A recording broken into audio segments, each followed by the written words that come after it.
नमस्कार दोस्तों, आप देख रहे हैं समाचार एजेंसी ऑफ इंडिया में लिबर्टी की लालटेन का 96वां एपिसोड। आज हम बात करते हैं घर वापसी के बाद श्रमिक जो घर लौट रहे हैं उसके बाद क्या।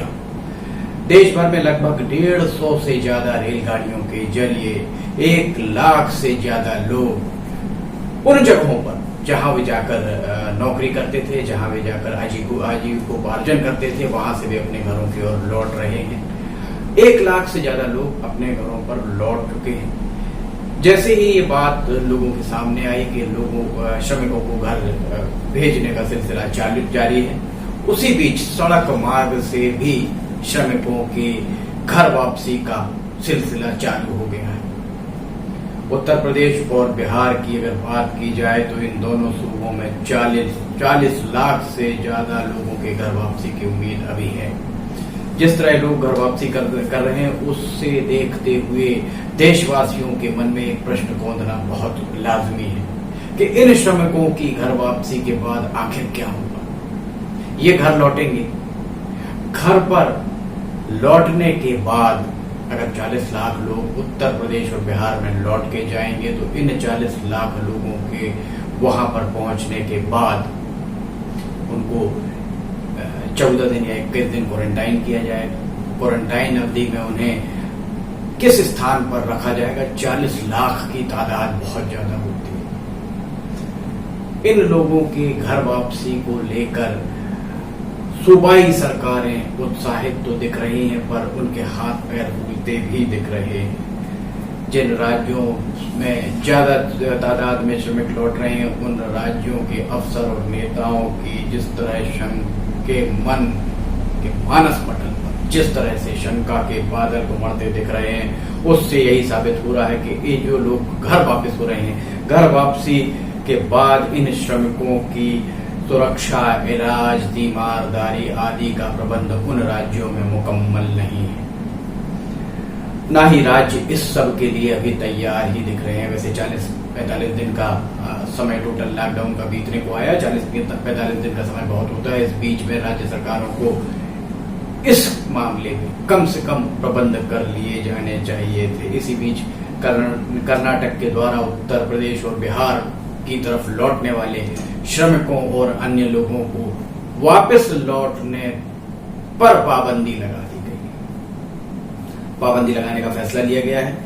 इस फैसले के पीछे ये बात जो निकल कर सामने आ रही है वो ये बताई जा रही है कि कर्नाटक से अगर ज्यादा तादाद में श्रमिक वापस अपने अपने घरों को लौटेंगे तो उनकी घर वापसी के बाद वापस कर्नाटक या अन्य सूबों में जाने में बहुत समय लगेगा, और अगर ऐसा हुआ तो उन सूबों का कामकाज बहुत प्रभावित होगा, वहां निर्माण कार्य बहुत प्रभावित होंगे। इसी को देखते हुए कर्नाटक के जो उद्योगपति हैं, उद्यमियों के द्वारा राज्य शासन से अपील की गई है कि वे निर्माण कार्य के लिए अनुमति प्रदान करें, ताकि इन मजदूर वापस लौटना चाह रहे हैं, उन मजदूरों की आर्थिक सुरक्षा मजबूत की जा सके, उन्हें आर्थिक सुरक्षा की गारंटी दी जा सके। राज्य सरकार के द्वारा 1610 करोड़ रुपए का एक पैकेज भी कमजोर तबकों के लिए घोषित किया गया है। जो राज्य सक्षम है उन्हें कर्नाटक के इस फैसले का अनुसरण करना चाहिए।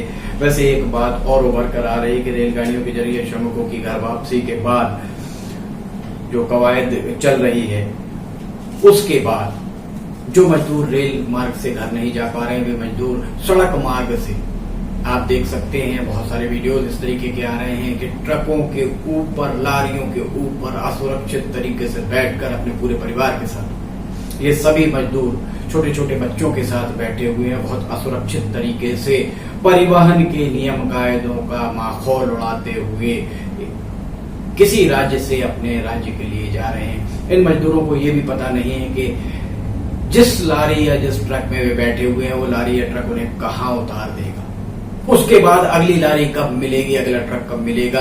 टुकड़ों में यात्रा करने पर मजदूर बहुत मजबूर हैं। ये वाकई बहुत हृदय विदारक नजारा माना जा सकता है। इसे देखकर कोई भी द्रवित हो सकता है। जाहिर है ये सारे के सारे ट्रक्स और लारियां कहीं ना कहीं परिवहन जांच चौकियों से गुजर रहे होंगे, पुलिस थानों से गुजर रहे होंगे, पर उसके बाद भी इस तरीके से असुरक्षित अगर इनको ले जाया जा रहा है, सुरक्षित परिवहन कराया जा रहा है। लारियों का मुख्य काम गुड्स सामग्री ले जाना होता है, पैसेंजर्स उसमें अलाउड नहीं होते हैं, यात्रियों को उसमें बैठने की अनुमति नहीं होती। उसके बाद भी चूंकि चलिए आपदा का समय है, किया जा सकता है, पर इस असुरक्षित तरीके से परिवहन की अनुमति तो कतई नहीं दी जा सकती। हुक्मरानों को इस बारे में चेतना होगा, हुक्मरानों को देखना होगा।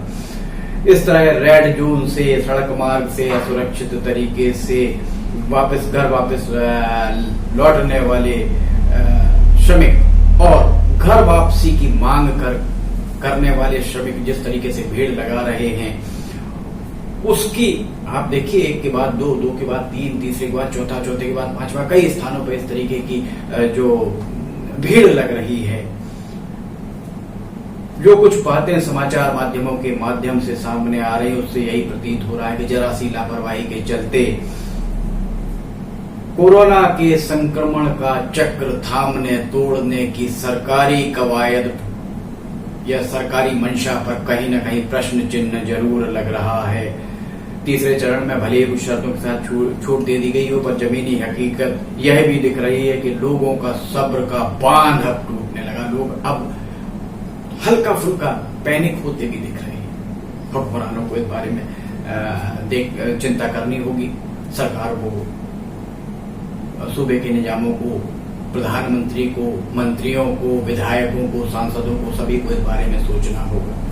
देखा जाए तो प्रवासी मजदूरों की घर वापसी, सुरक्षा के साथ ही उनके हितों का संवर्धन की मूल जवाबदेही उन दो राज्यों पर आहूत होती है। एक तो पहला राज्य वो जिस राज्य में वे जाकर नौकरी कर रहे हैं, उधर पोषण के लिए आजीविकोपार्जन के लिए काम कर रहे हैं, उस सूबे की, और जिस राज्य के वो हैं उस सूबे की, दोनों सूबों की ये जवाबदारी है कि वे उनके हितों का संवर्धन करें।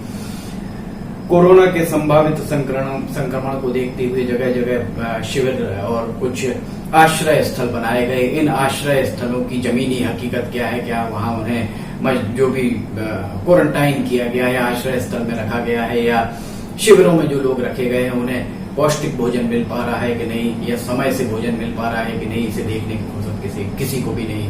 संभवतः हमारे हुक्मरान, हमारे सांसद, हमारे विधायक, हमारे सरकारी नुमाइंदे, हमारे जो प्रशासन के लोग हैं, वे भी वहां जाने से कतराते दिख रहे हैं। यही कारण है कि आपने देखा होगा कुछ समाचार माध्यमों से बात भी निकलकर सामने आई है कि अनेक आश्रय स्थल, क्वारंटाइन सेंटर या शिविरों से मजदूर दीवार फांदकर, दरवाजे फांदकर भाग भी रहे हैं। बहरहाल जो मजदूर घर पहुंच रहे हैं, उन मजदूरों के सामने अब आजीविकोपार्जन का, परिवार को पालने का एक संकट खड़ा हो जाएगा।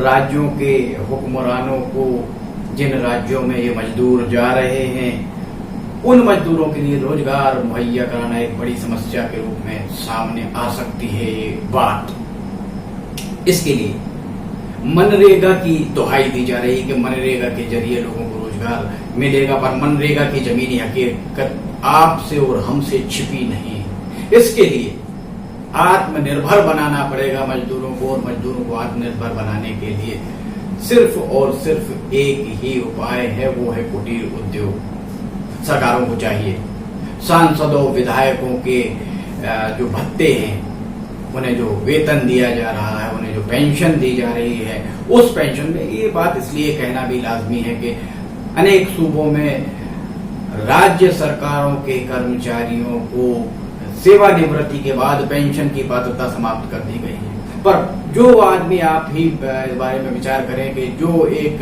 व्यक्ति है अपना पूरा जीवन, पूरी जवानी सरकार को समर्पित कर देता है, और उसके बाद जब वो सेवानिवृत्त होता है तो उसे पेंशन की पात्रता नहीं रह जाती, और महज 5 साल, सिर्फ 5 साल सांसद या विधायक बनने के बाद आजीवन पेंशन की सुविधा।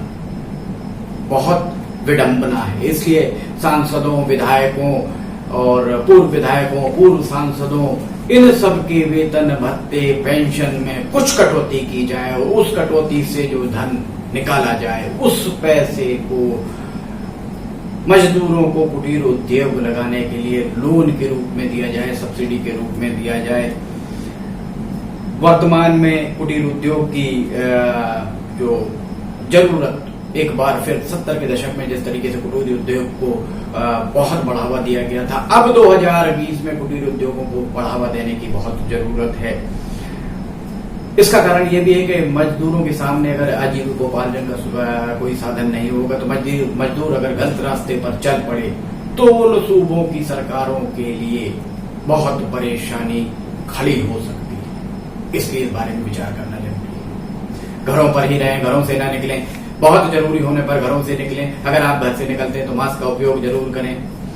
सर्दी खांसी बुखार होने पर आप चिकित्सक से परामर्श अवश्य लें, प्रशासन का सहयोग करें, पुलिस का सहयोग करें, अपने आसपास सफाई रखें। जब भी आप घर पहुंचे तो आप कम से कम 20 सेकंड से ज्यादा अपने हाथ हर तरीके से अपने हाथ धोएं।